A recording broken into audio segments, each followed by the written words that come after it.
Hello ladies and gentlemen, and welcome back to Tech Showdown. My name is Kevin, this is my co-host Teddy, and today we're doing our showdown with the Asus Strix Vega 64. So this is the first non-reference RX Vega 64 showdown that I've ever done, because these are seriously hard cards to get your hand on. Now I'm going to be putting it up against a card that's actually exactly the same price here in New Zealand, which is the Asus Strix GTX1080. So both of these cards are at the exact same price point. And let's get straight into it then with the specs of these two GPUs. So the Strix RX Vega 64 is coming with the 14nm Vega 10 GPU with 4096 stream processors. The Strix GTX 1080 is coming with the 16nm GP104 Pascal GPU with 2560 CUDA cores. So a bit of a difference there. This is just mainly due to architecture. But let's get on with the clock speeds, because we see a big difference there.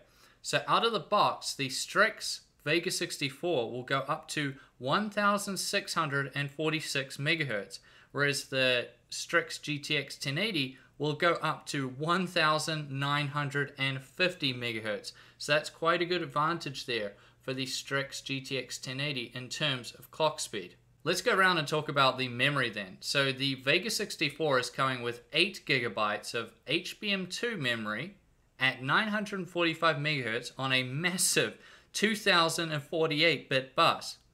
The GTX 1080 is coming with 8 GB of GDDR5X memory at 10,000 MHz on a 256-bit bus. So you may think then, wow, look at that huge memory speed advantage for the GTX 1080. It must be much better in terms of memory, you know? Not really. In terms of which one's superior in the memory department, it has to go to the Vega 64. HBM2 is superior to GDDR5X. I don't want to make this video too complicated or lose you guys, but just take it from me, it is the superior memory, even though it has much lower memory speed. It's just the way it's designed. It's much closer to the GPU. Think about it kind of that way. And I think in the future we'll see many NVIDIA graphics cards coming with HBM2 memory. Now let's talk about the TDPs, because there's a big difference there. So the Strix Vega 64 is coming with a whopping 295 watt TDP, whereas the GTX 1080 Strix has a 180 watt TDP. So what that means basically is that the Vega 64 is going to be using a lot more power than the GTX 1080. So let's go over the coolers briefly then. Now I know they're both Strix coolers, but the main difference between them is the size. And this is something you may not notice if you're just looking at pictures. So they're more or less the same design. The Vega 64 version is just a lot bigger. The heat sinks are a lot more beefier on it. It's just a bigger overall card in terms of the heat sinks than the Strix GTX 1080. But in terms of fans and that, they're the same. Everything else is more or less the same. The power connectors are a bit, it's dual 8 pins on the Vega 64 as opposed to 8-pin, 6-pin on the GTX 1080. But more or less they're the same kind of design. Both have upgraded components, and it's more or less the same cooler, which will mean it'll be quite interesting when we get to the temps and noise later on. But first we got to get through the benchmarks. So this one I thought would be really fun. I ran a bunch of benchmarks. As you guys have been asking me for a long time, I've added in the 1% lows now, so that should give you a better idea on the performance of these two graphics cards, and let's jump right into it.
So what do we make of the benchmarks then?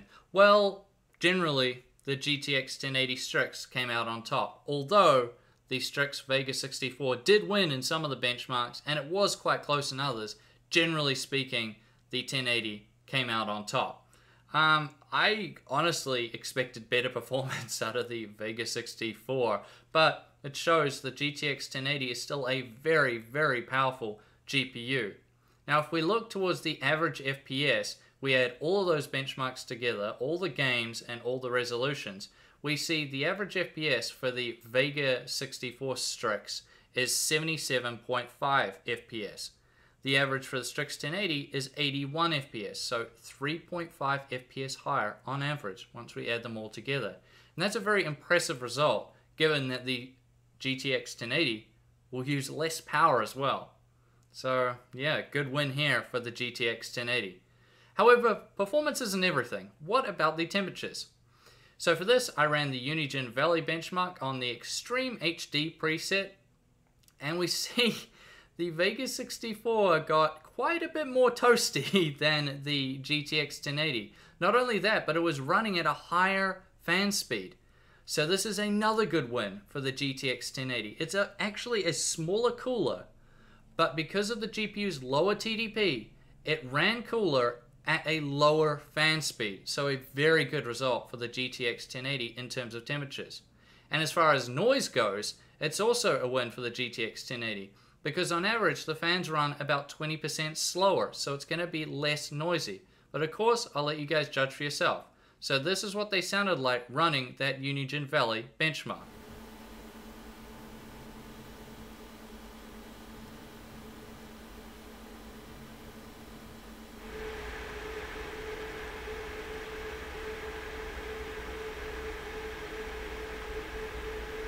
So as you guys can hear, the Strix Vega 64 is definitely louder than the Strix GTX 1080.